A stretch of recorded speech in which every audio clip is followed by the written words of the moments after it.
this cuts to the very foundation of who we are, of who we have been, and who we could be in better times. This is our moment. Do we escalate, or do we find an off-ramp? This morning, we begin with the alarming rise in political violence across the U.S. The killing of right-wing activist Charlie Kirk at a college in Utah is the latest in a string of acts that have spanned the political spectrum. U.S. Capitol Police say so far this year they are investigating 14,000 cases involving threats against lawmakers on both sides of the aisle. That's up 48% over 2024. And that has much of the nation on edge, concerned about the growing threat of political violence.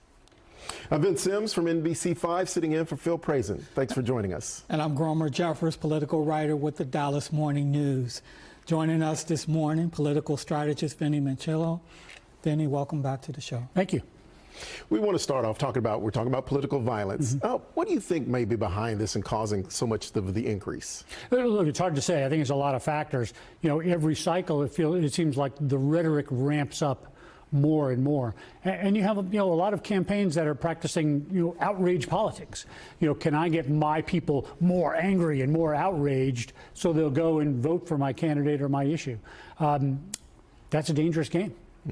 So where do you see things going from here? I mean, it's difficult to predict, I know, but what are the possibilities? I wish I could tell you that we're all going to look at this and take a hard look at where we're going in the world of politics, but a quick swim through social media will tell you that's not happening. I mean, I think we're still as polarized and as divided as we ever were, and I don't think this is going to bring us together in any kind of meaningful way. And why would anybody get into politics now? Well, looking at the 14,000, I think that's what we said earlier.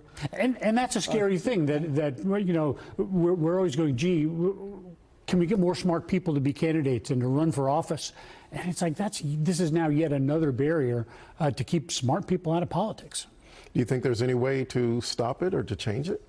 I think it's a matter of getting more people involved and cooler heads involved. I think really we're looking for that big personality, and I hate to keep going back to Ronald Reagan because I always do, but we need that unifying big personality to bring us all together as a country. I'm not sure who that could be on the horizon. Yeah, there have been tough times in this country before, and we've come through it before, right? Let's shift gears while we have you here to talk some politics. The 2026 political season is in view. You can argue it's raging right now. Oh, yeah.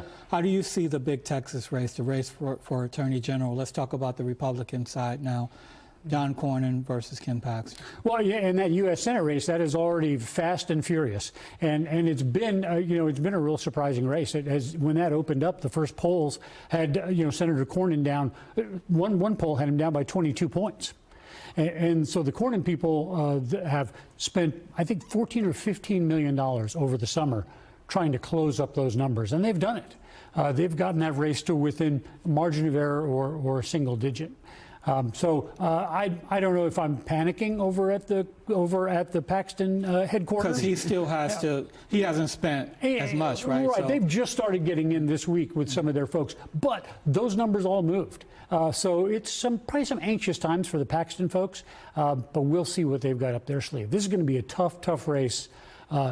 And we're all going to be sick of it by the time we get to the primary. As we're talking about it, State Representative James Tallarico jumped in from the Democratic race side. Do you see him as a threat in this? Absolutely. And for the first time that I can remember in a long time, there's going to be a competitive Democratic primary.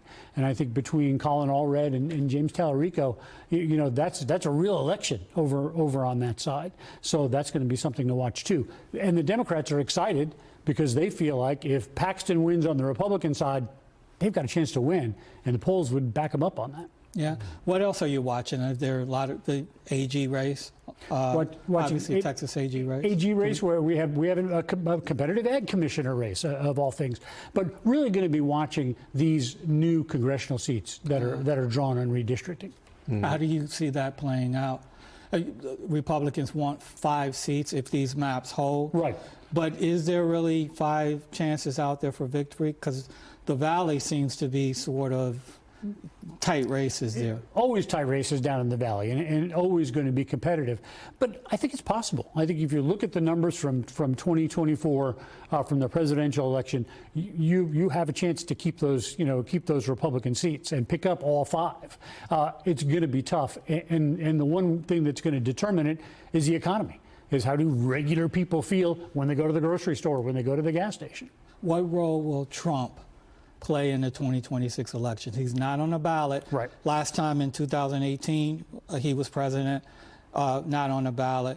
Republicans took losses in the midterm elections. What do you think happens this time around? Well, look, he looms large in every single race, and I think if you look at commercials from Republicans or Democrats, he's in every commercial. Mm-hmm. So his influence, certainly his endorsements will be huge in Republican primaries, but his influence will be felt in every single race.